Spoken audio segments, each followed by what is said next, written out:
In last week's vlog, I shared my journey to attending my very first trade show, Top Drawer, in London this January. And in this week's video, I really want to sit down and have a chat with you about all the things I learned along the way. So get ready to hear all about my experience and pick up some tips if you're thinking about doing a trade show in the future. Hi everyone. It is so nice to be back on camera and so nice to be back in my studio after Top Drawer. How long has it been? It is now Wednesday. So I got back from Top Drawer last Tuesday and I cannot tell you where that time has gone. Well, basically it's gone to a lot of sleep. I got home on Tuesday night and I slept almost until Thursday morning. I kept waking up on the Wednesday, eating something and then falling back to sleep. One time I fell asleep sitting up and my husband was like, Emma, I think you need to go back to bed. I was just so exhausted. God knows how my poor mum felt. So yeah, I have been doing a mixture of resting, following up with people I met at the show and unpacking, but I'm still not finished. To be honest, I need to give it some proper time because I feel like with Top Drawer, with Christmas, with like new things coming into the studio, things haven't got a home and I don't know where to put them away. So there's just various piles of stuff that keeps getting moved. So I will have a big organise at some point. But what I really wanted to do is have a chat with you about how Top Drawer went and what I learned while I was there and tips that I give to people doing it in the future. So that's my plan for the rest of this video. I was going to say sorry I didn't manage to film much actually at Top Drawer, but you know what? It's a very tiring event and I did what I could. There were a lot of moving parts, a lot of factors at play, and with it being my first time at a busy trade show, vlogging on top of that was a big ask. So I hope you like the little snippets that you saw, but I'm going to take you through the story of what it was like for me doing Top Drawer right back to when I actually decided to do it. I would say it was probably about September time that I decided, yes, I am actually going to do Top Drawer. It's something I've known that I've wanted to do for a long time. I've wanted to work up to doing trade shows, but the message I kept telling myself was, I'm not ready yet. I'm not as good as the other people there. My products aren't there. My packaging isn't there. I'm not there. Like, I'm not professional enough. It was all like the negative self-talk, the doubts. And I took part in a coaching pod with Indie Roller last year, and Leona, who runs Indie Roller, has started doing these kind of breakout coaching groups specific to particular areas of your business, and it was the first time she'd run them and she was offering them at a slightly lower price than she would normally, because I suppose we were the guinea pig group, but not in a way where it wasn't super professional, because everything always is from Leona. But yeah, I think there were about 9 of us in this group and we would meet once a month on Zoom and get coached on our wholesale and where we were, and we were all at different points in our wholesale journeys. I was one of the ones that was very early on compared to some of the others. I didn't have a lot of stockists, but was super grateful for the ones I had. But when you then hear somebody who's got all these stockists, it can be easy to then think that, oh, I don't belong in this group. But people were really non-judgmental and it didn't matter what time of your journey you were at. So I found it really useful, both getting the coaching for where I was, but listening to where other people were and just picking up tips from people who were further along than me. So that was really nice. And because it was kind of getting to that time of year where people are starting to get ready for trade shows, it started coming up, and I brought to the session one week that, you know, I think that's what I want to be doing, but I just don't feel ready. I don't know if now's the time. And Leona kind of said to me, well, what does ready look like? How will you know if you're ready? Like, what does that mean to you? And I kind of realised I'm never going to feel ready. And I think that's my number one tip, is you're never going to feel ready. You're always going to feel behind someone else, and you're always going to doubt. And you're always going to doubt whether you can pull it off, I think. And I kind of thought back to previous things that I'd done, like if you look back on these videos, the first time I took Sunshine Lane, or what was Plan, Inspire, Create, to an event and took my shop, the first time I spoke at an event, like all these firsts that I've done, I didn't feel ready for them. And I don't think that day ever fully comes. So I think you only start to feel better about things once you've done them and you've got some experience under your belt. So actually I decided this is the time. So I went to the Top Drawer website and they have this little pop-up that pops up everywhere that says, do you want to apply for a stand?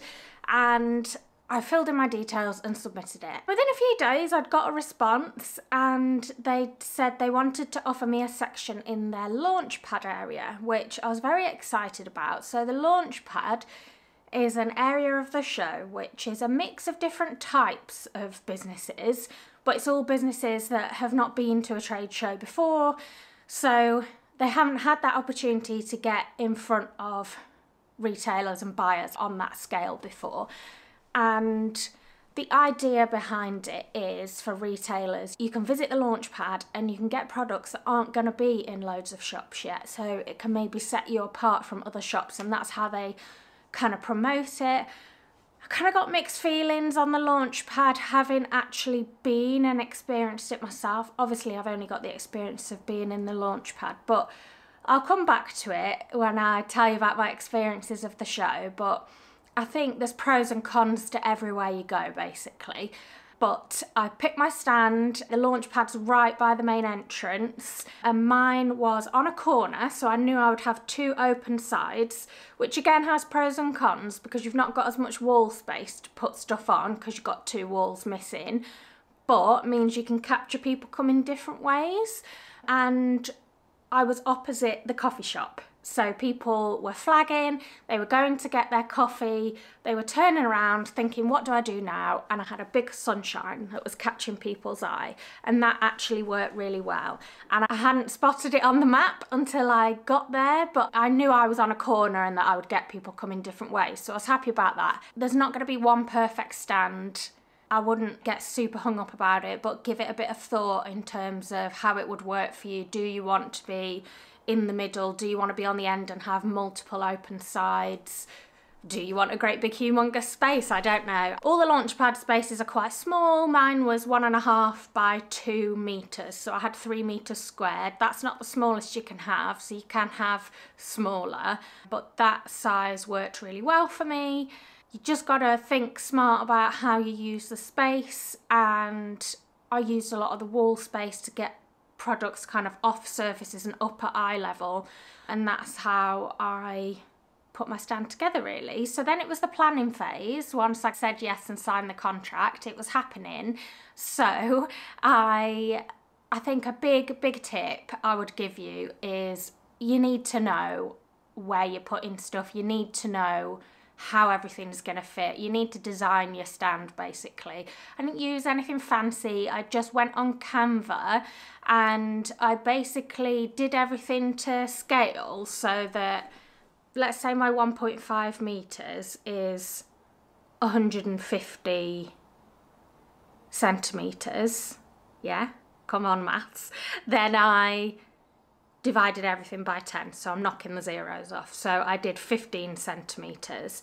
So I had a 15 centimeter wall and a 20 centimeter wall on Canva, if that made sense. So everything I scaled down, and then any furniture that I was looking if I could fit it in the stand, that's what I did. All my products on shelves, I made them the size that they were. I didn't fuss too much about this is this particular product, this is that particular product. But for example, I knew that I had so many pins on a rectangular backing card of the same size, so I made enough of them, and then so many on a square backing card, made enough of them, and so on.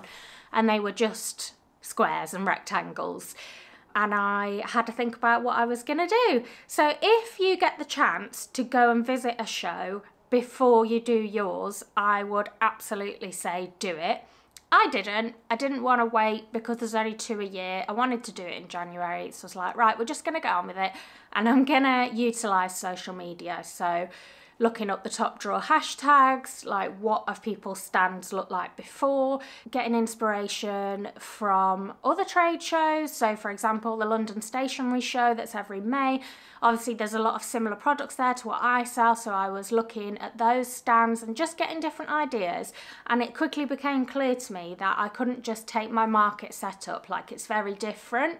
Some trade shows don't let you screw anything into the walls, so be careful with that one. Make sure you're checking the contracts and stuff, but Top Drawer does. So I decided I was just going to go super simple, white shelves with my pins on, my notepads, my journals and my pocket hearts. So I had a great big chunk of products on my big long wall, and then on the short wall I had all my stickers, a key ring because I've only got one design at the minute. That was it product wise.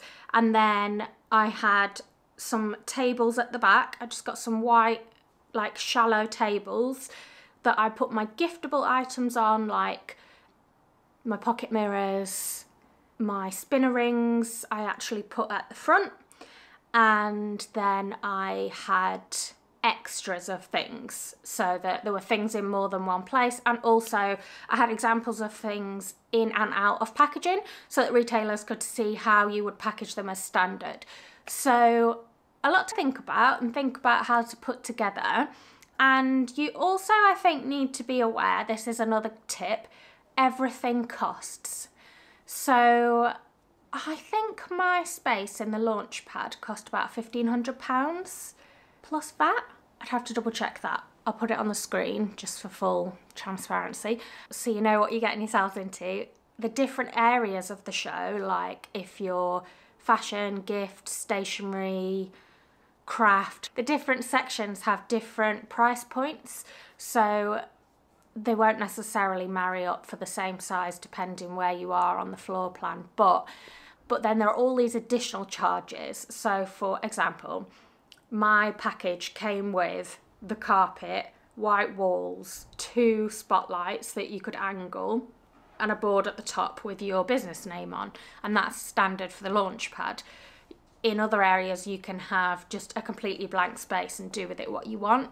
I think having the standard shelf scheme is really good for somebody who's new to trade shows and that wants to do it on a budget. You've not got to build structures from scratch and so on, but you are going to have to put furniture and stuff in it. You can paint the walls or put things on the walls, and you can either do it yourself or pay the company to do it for you. You then have to pay afterwards for them to make it white again. So that was going to be another few £100. So I said for this one, nope, I'm going to leave it white, I'm going to have my shelves white, and I'm going to let my products that are bright and colourful just stand out. Want your eye to go straight to the products. I'll come back to how mixed the feedback was on that. And then I added other graphics and things for pops of colour, and I had a banner further down wrapped around a cabinet that brought in some of my brand pattern and colouring and stuff. So that's how I chose to do it. I wanted quite a clean look. My package also came with electric, but you have to read everything, and there is so much to read. Like, they'll give you access to an exhibitor guide that explains everything, and it's just pages and pages and pages. You get electrics, but there's no plug sockets attached unless you pay extra. I think that was going to be like £150 for a socket, maybe a bit more.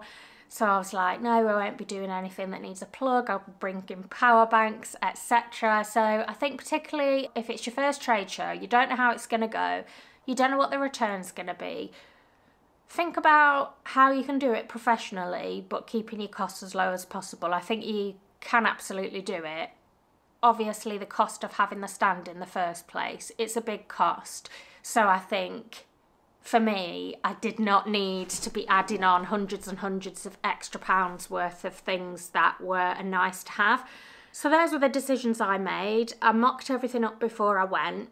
I hadn't decided where exactly I was putting stuff on the tabletops, so we did that when we were there. I just ran out of time, but I knew roughly where everything was going. And then for my shelves, I literally just bought a big length of wood from B&Q, sawed it down, sanded it, painted it, hammered it into the wall. One of them we even velcroed and it didn't go anywhere because it only had pins on it.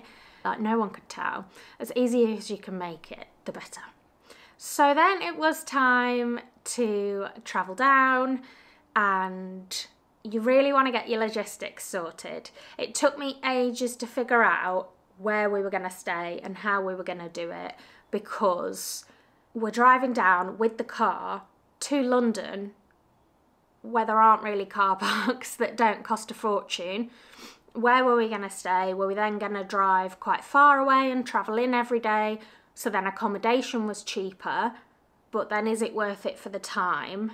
Or like, I'd find a cheaper hotel, but there'd be no parking anywhere. So then I'd have to pay like £40 a day to park somewhere. So in the end, I stayed in the Ibis in Shepherd's Bush. It worked out really well. It was about a 10-minute walk to Olympia, and there's a shopping centre next door which the hotel reception validates your parking ticket and it brings it down to half price. So it's normally £25 a day, but it brought it down to £12.50. So the hotel was slightly more expensive than some of the others, but it actually worked out better once I'd factored in parking. And it was an easy walk to Olympia, the exhibition centre, so that's what we did. I did make a bit of a mess up the first day because in my head, I was certain, and I'd emailed them and mentioned it in my email and they didn't pick me up on it. I thought that it was the Westfield Shopping Centre car park, which is a good 20-minute walk from the hotel. So what happened on the day was you have to book a half-an-hour slot to drop your stuff off at Olympia, and you can go in just in your half-an-hour slot. Now, half an hour is not long because we had my pop-up trolley and then carrying bits, and it took us only 2 loads to do it. We didn't have loads of stuff, but getting the stuff out of the car into the trolley, walking and finding your stand, which is miles away because Olympia's huge, and then getting back to the car and doing it again, like, actually it was really tight for time. So we set off super early so that we definitely would get our slot. It was very stressful. We went round and round in circles trying to find where our loading spot was because there's scaffolding all over Olympia covering up all the signs because they're doing work to the outside. In the end, I had to just abandon the car and like find someone, well, I left my mum in it, find someone to ask. And then, yeah, we managed to find it, drop the stuff off, abandon that, like emptied things out of boxes, put the boxes back in the car and just left all the mess on our stand.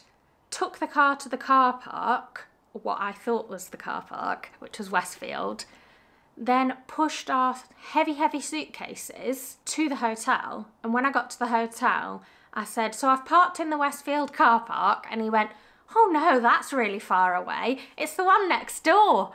And I was like, you've got to be kidding me. We were sweating, we were tired, we hadn't even started setting up yet. So I took my stuff up to my room and then we were like, right, let's leave all this, walk to Olympia, we'll have to sort the car later. So we did about 3 hours of setup. I'd taken my plan with me, we knew roughly where things were going to go, but that wasn't enough time to get things sorted. So the next day, I'd committed to do an online planner event before I signed up to Top Drawer. So I delivered a workshop from the hotel room. You couldn't really tell. I really enjoyed doing the workshop, and we then joined in on everything except the last session, and we left early to go back and finish setting up at Olympia, and it took us another 3 hours. So it took about 6 hours to get my stand all set up and ready to go. And then they hoover and clean everything ready for the show opening the next morning. So I was really happy with how everything looked. We were already quite tired because, yeah, that first day, after we set up, we then had to walk half an hour to the shopping centre to get the car out of there, drive it to the right car park. Like, we were just all over the place. That was my mistake.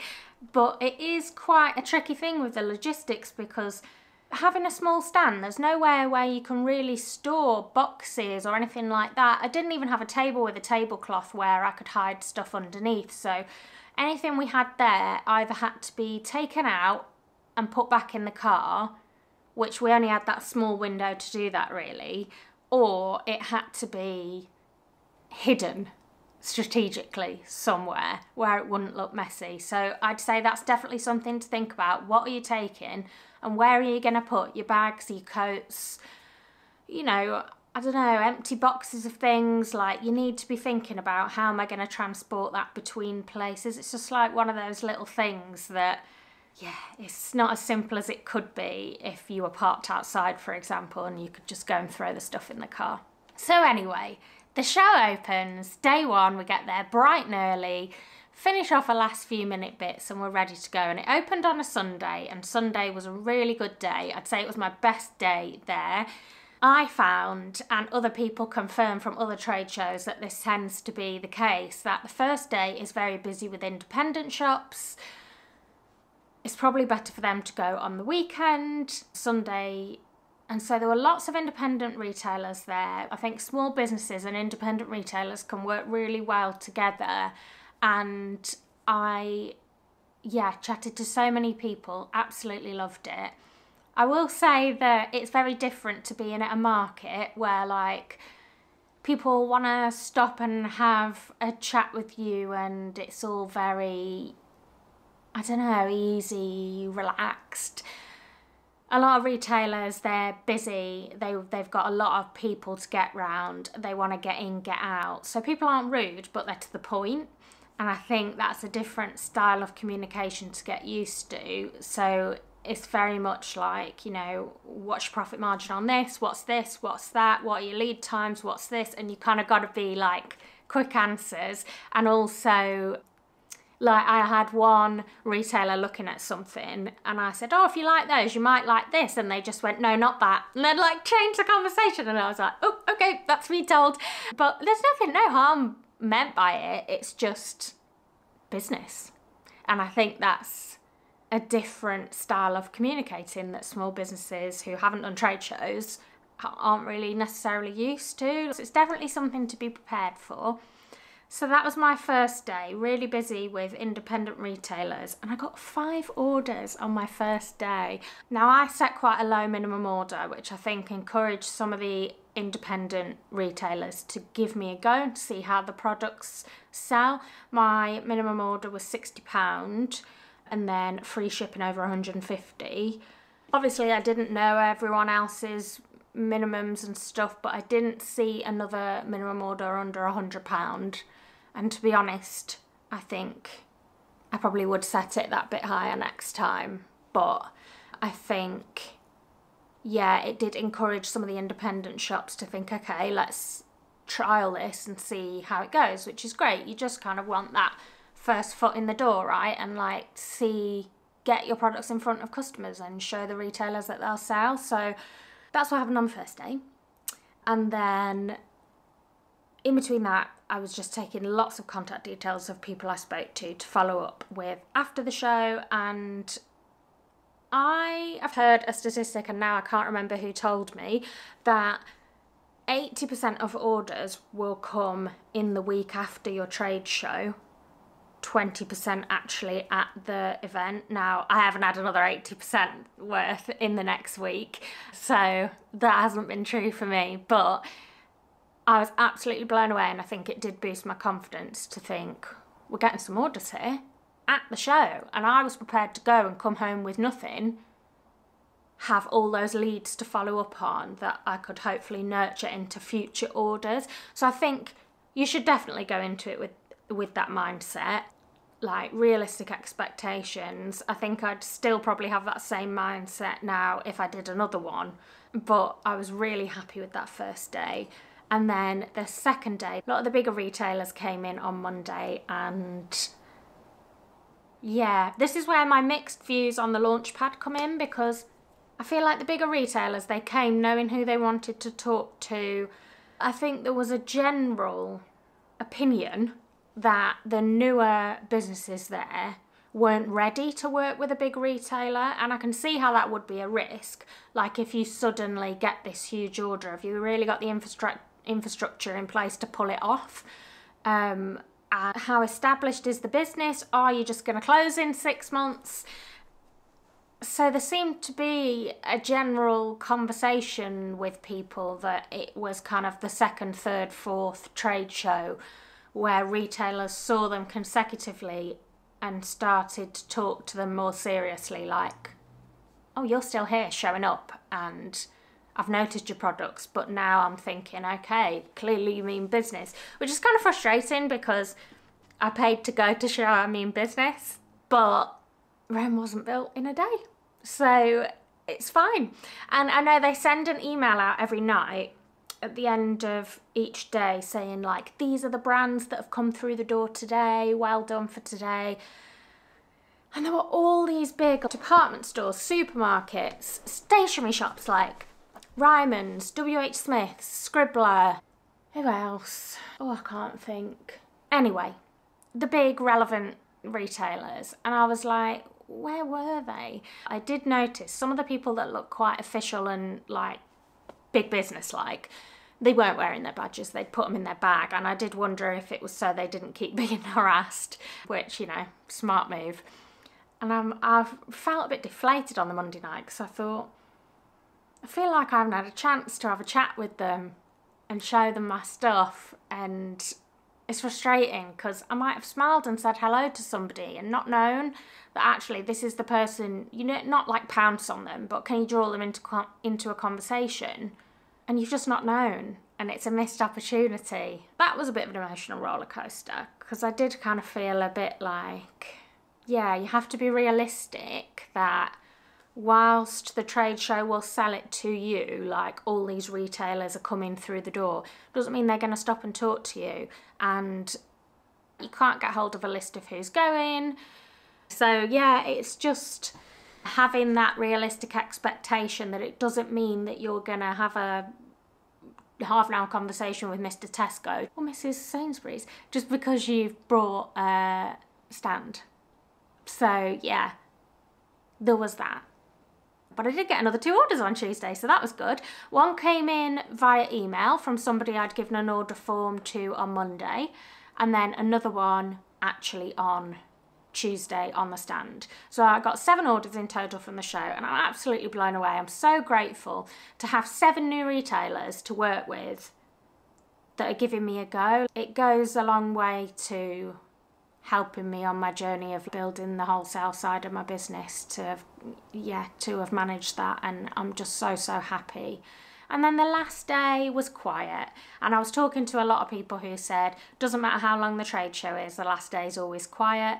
There were a lot of students there, and there were a lot of other exhibitors taking the opportunity to walk around because it was quieter. So yeah, Tuesday was a bit slower going, and especially when you're running out of energy, it's like you need to give that final push. And I knew that I was driving home that night as well, so essentially we did everything in reverse. Oh, Monday night we had a flat tyre, so spent 2 hours sorting that out. Luckily we knew about it before the Tuesday, and then Tuesday we packed everything down so quick, and then we rushed to get the car because we had our half an hour window. We got everything out of there, and yeah, it took us about 3-4 hours to drive home. So it was long, and I was so tired after that, but it was so worth it. For me, I loved the experience. I loved being there. I felt really like inspired and creative, and just, yeah, being in such a creative environment with other businesses was so good. And I did take a minute to just sort of pinch myself and go, look, like there's some big brands down there. Like there was this huge Jellycat stall that you probably would have fitted 40 of mine in there. And I was like, but you're at this same event. And yes, they've got this big stand and whatever, but like, take a minute to be proud of yourself. I would definitely say, like, just take a minute to take it in, because it is a big thing, and I do feel, I'm getting emotional, I do feel proud that I chose to believe in myself and take the leap. Yeah, I'm just so glad I did it. So my tips, I've already given you some, but I've made a list of things that I learned along the way, things that I would do differently, and I think that is my first tip really, is take notes. You're not going to remember everything. I had a running note in my phone that I was just writing down things in the order they came to me. I had product ideas come to me off the back of conversations I was having, different things I could do with my current products, other shops I might approach, different types of businesses, any feedback I was getting off retailers, like all the things that came into my mind. I just kept a running list. Just make a note of it because you're not going to remember. It's so busy with people coming and going. And that was the other thing I did, was the badges that they gave people had a barcode on, and you could get these scanners. Well, it was just like an app on your phone, and then you scanned the barcode and it would then capture that person's contact details so that you could follow up with them after the show. I didn't get it. I think it was over £200, and so it was another thing that I was like, can't afford, no thank you. One retailer did say to me, I keep saying about scanning my badge, but not many people seem to have the scanner. Did they not give them out? And I kind of paused for a second because I thought, I don't know what to say. And it was an independent shop and I felt like they would just get it. And I said, to be completely honest with you, this is how much it was. I just couldn't justify the extra cost when I could just write it down. And she was like, oh God, I wouldn't pay it. So it was the kind of person where luckily I judged it right and they wouldn't think it was unprofessional of me to say or whatever. But I just tried to make a habit of, if I had a conversation, saying to people, would you mind if I just took your contact details so I could send you some more information or so we can keep in touch? And I will say a few of the bigger, busier retailers seemed a little bit more impatient of like having to wait for you to write things down and spell things out and all of those things. So that's a consideration. Most people didn't have business cards with them because they just thought everyone would have the scanners and it's an extra thing to carry. But I would say try and remember to get contact details. Otherwise, you're going to have to try and hunt down their contact details after the show, and it's better to just have direct details for somebody to follow up. Otherwise, you've kind of lost the lead. So make sure you've got that. We had these snazzy little clipboards that I stuck my stickers all over and we were just scribbling. We had order forms if people wanted to place orders on the day, and we had like printed things to give out to people. I printed way too many wholesale catalogues. No one wants to carry around a big catalogue because if everyone takes a catalogue from everywhere they are, they're just going to be weighed down like a donkey dragging themselves around the show. So yeah, I don't think I'd spend that again. I'd maybe get a few done, but I don't think I'd spend that again. I think I could have cut that out. But yeah, you being able to capture details and follow up with people is like the key thing, I think. So make sure you've got... How ridiculous is this? I got there and realised I hadn't brought any pens. For a stationery shop, I hadn't brought any pens, so we had to do a mad dash. There's always going to be something you forget, but pens and paper is definitely a definite. The next thing is know your stuff. Be clear on everything. Now, I'm going to be completely open here and make myself probably look very silly, but I realised the week before the show, Top Drawer offered a webinar where there was somebody giving tips for getting ready for the show, and it was too late in the day. People were panicking in the comments. People that went to it obviously hadn't done trade shows before and they wanted all the advice they could get, and it quickly became clear to me that they were using all this business language that I wasn't clear on, and actually I hadn't priced my products how retailers would expect it. So I've always done it, and it's the thing I see everywhere, that half of your retail price is what you would sell to somebody on a wholesale basis. So you sell at 50%. It's what I've seen everywhere. It's what I've heard other people doing. It's what I've seen all over the place when you read guides on how to price your products. No. Quickly became clear to me that particularly the larger the retailer you're getting, they're going to expect more like 2.4 times what they buy it for is the retail price rather than 2. So I'm panicking and I'm reading more things and I'm seeing, yeah, 2.4 to 2.6 is pretty standard. And I'm thinking, oh my God, I do not know now if I can make a profit on anything. I was like, can I change my pricing this late in the game? Or should I go and then like advertise it at one price but know that I've got wiggle room if someone wants to negotiate, but then maybe they won't negotiate, maybe they'll just say no. Oh yeah, really difficult. So I was so busy trying to get everything done. It was the day before we were due to set off and I still wasn't clear on my pricing, and I've never been so stressed in all my life. Luckily, I had two people that I reached out to, Coco Natasha and Ishbel Watson. Check out their businesses, I'm going to link them below. Oh my God. They'd both let me already ask them loads of questions because they'd both been to Top Drawer before. They were so helpful, but I just text them panicking the day before saying I've got myself all in a muddle, because as well, I was seeing it was saying in different places, because I'm not VAT registered, a lot of small businesses aren't, but the retailer you're selling to probably will be, and that you need to take that into account when you're doing your pricing. So I'm thinking, well, what does that mean? Does that mean that I have to take the VAT off somewhere? Does that mean, like, I got myself all in a pickle where like I was taking VAT off the retail price, then dividing it by 2.4, then looking at my prices and thinking, I can't make a profit. I'm going to Top Drawer tomorrow and I can't make any profit. I don't know what to do. And I was so stressed. Anyway, it turns out I don't know what I was doing with that VAT. I should have just left it alone because I'm not VAT registered, so why am I taking VAT off things? So I got clear on my pricing. I'm going to put some guides in the description that were really helpful for me to follow and understand all the stuff about pricing so that you don't have to go searching for it. I got there in the end. I had my spreadsheet, and then I left the printer printing my line sheets with all my prices on overnight, praying it wouldn't run out of paper. Got up really early the next morning and then we stapled them together when we were there. Honest to God. Yeah, make sure you're really clear. But I'm so glad that I persevered with it and didn't just say, oh, whatever, I'll just figure it out when I'm there, because the clearer you can be before you go, the better.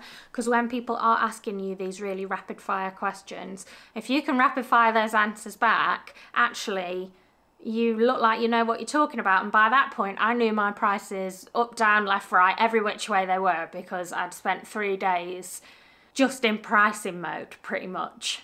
So there wasn't a question you couldn't ask me about pricing by that point. And I think I could tell that it showed that I had thought about things. So the other thing I did was like, think about what retailers might want to know, what might they ask me? And I thought about the answers. And then also, as we were driving down, as we were setting up, me and my mum were talking about it, just kept talking about it. And like, I remember at one point we were setting up and she was like, ask me some questions. Ask me the prices of things. Ask me this, ask me that. Like we were revising and just getting it clear in our minds so that when somebody asked us, we could just blah, blah, blah, blah, blah. The answer would just run off because we'd been used to talking about it. So practice, practice, practice. Get the information to anyone who's helping you in a way that is easy for them to understand. And I think it just helps your confidence on the day. I know there were a few people that I spoke to who at first I could tell they weren't really taking me that seriously, which is fine. I did have a big thing saying new above my stand. But yeah, it was just kind of a passing like, oh, aren't your products nice? And then, you know, they weren't really taking me that seriously. And then when I started saying, oh, well, actually, this, you could kind of see their face change a little bit when they were like, oh. And then like they were just listening a bit more and a bit more interested in what you had to say rather than it just being a passing interaction. I will say you need to be prepared that not everyone's going to get you. Not everyone's going to get your brand. Not everyone's going to get your products, and that's fine. Like there were a few people who kind of said, oh, Sunshine Lane, oh, how sweet. But it wasn't in a nice way. It was like almost a bit of a patronising way. And I just thought, that's fine, like, whatever. You're just not my customer. like, clearly we're not going to work well together, that's fine, there's no problem with that. Not all businesses are going to gel together, not everyone's going to get what you do. There were quite a few people who said to me, oh, it's for kids, and I was like, oh, that one stumped me at first. I didn't really know what to say, and I was like, no. And then I kind of said, well, you know, people do buy my products for their kids. Teenagers buy my products, but actually the majority is adults, but I would say it probably is adults that are more young at heart and fun and playful. And so it's just thinking about like the different things that might get thrown your way and how you would answer it. And yeah, just don't take things to heart. I was just, yeah, let it wash over me really. And then, you know, nobody was rude, just not everyone's going to get what you do, and that's fine. I think a big one is take someone to help you if you can, even if it's multiple people that swap in and out. I had my mum with me. She's an absolute star, as always. She comes to events with me. She knows my products. She knows everything anyway. Like the whole messaging behind my business of being around positivity and self-care and mental well-being. She's a mental health nurse. Like, she has the same ideas, values, passions as me, so it worked really well.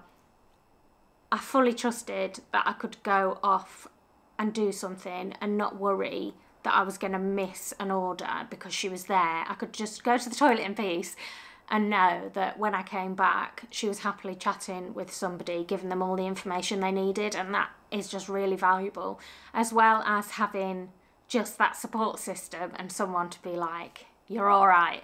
It's nice to have someone to share it with, and it's nice to, yeah, just, oh, that extra pair of hands is just so helpful. I think she probably took more of the orders than I did. It was pretty even, but I think she probably took more than me. She was just fab, and yeah, thanks Mum if you're watching. She will be watching. So I would definitely say have a second pair of hands. It was a lot for two, so yeah, definitely be a lot for one. And doing that means that you can follow my other tips, which are make the most use of other things that are on offer at the show. So there was a business hub there where you could book in one-to-one time with people. So I had a one-to-one consultation with a PR consultant and another one with a retail consultant who gave me loads of feedback, talked to me about PR for my business and different opportunities, and it's like an opportunity for learning and thinking about the future of Sunshine Lane as well as the order side. And there were also loads of talks on. I didn't go to any of the talks in the end, but there was also a programme of speakers that you could go and listen to. So if you have got another person with you, it's an opportunity that you can say, I'd really like to catch a talk on this. Can you just look after the stall for 45 minutes? And off you go. So definitely make the most of that. Also, all the opportunities beforehand. So they were constantly putting calls out for photos, videos, information about your brand and the story behind it. I was quite late in the day getting mine in, but I tried to make as much use of the opportunities as possible. Goodie bags for the top retailers, like anything that you think you can feasibly do in your time and budget that they're offering. Take advantage of it because it's part of what you've paid for. I think next time I would leave myself even more time to work on those things, because if you don't use that opportunity, it's gone, and really it is part of the high price of paying to attend, is getting the most out of it in the different ways, not just being there on the day. So I would definitely say make sure you look at all opportunities that there are. I entered one of my products into their awards and it got shortlisted, which was really lovely. My spinner ring got shortlisted for best new product in the Launchpad area. I didn't win on the day, but it was really nice to be shortlisted and for it to be recognised. And then I made a little sign for my stand that said shortlisted product. And yeah, just to like draw people's eye to your stall.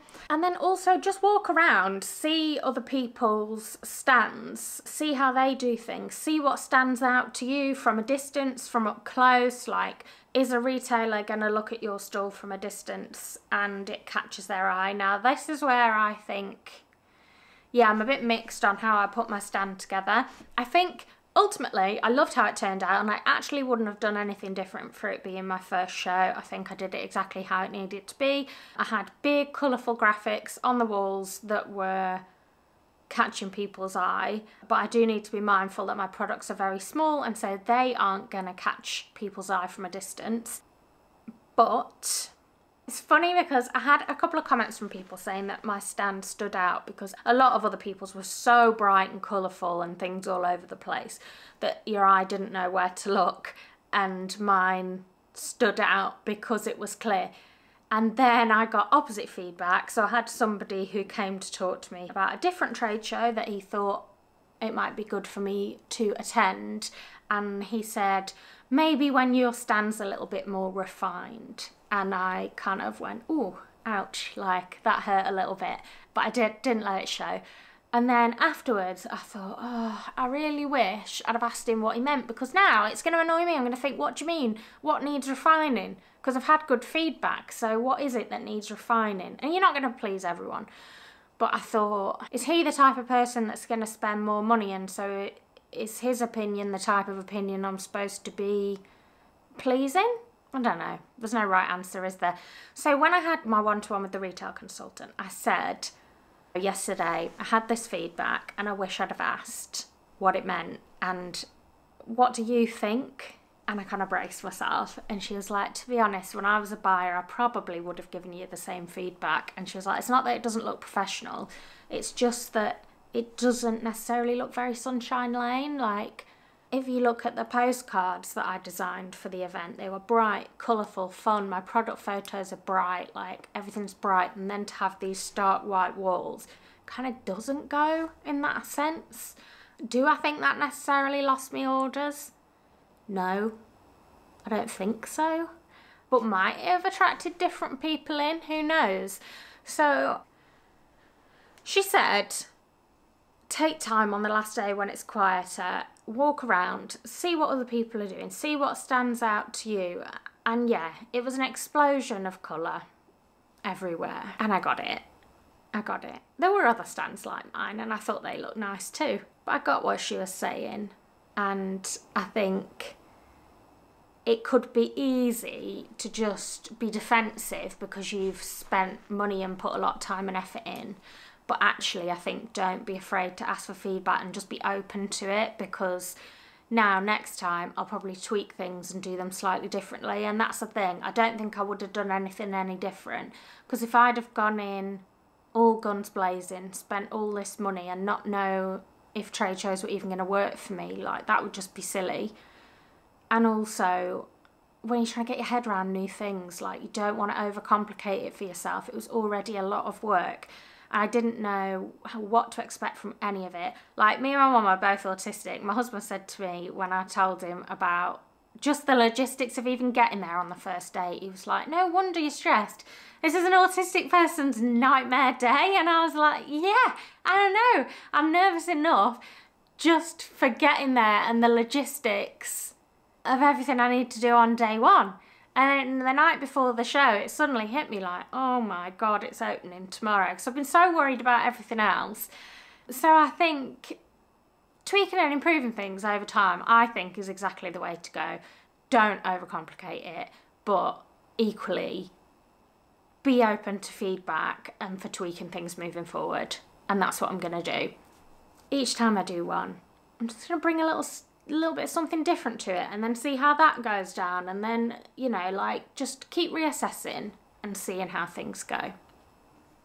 So that's my tips, and that's what it was like doing a trade show for the first time. I can't believe that I've done it.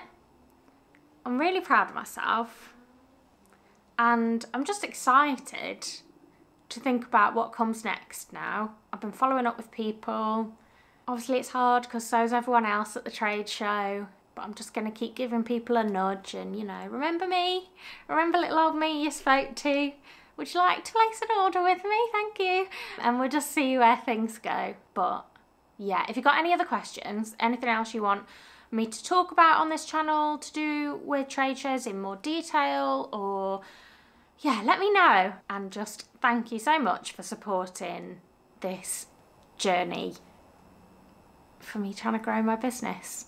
Leave me a like and a comment if you enjoyed it, and I will be back very soon with another video. Bye!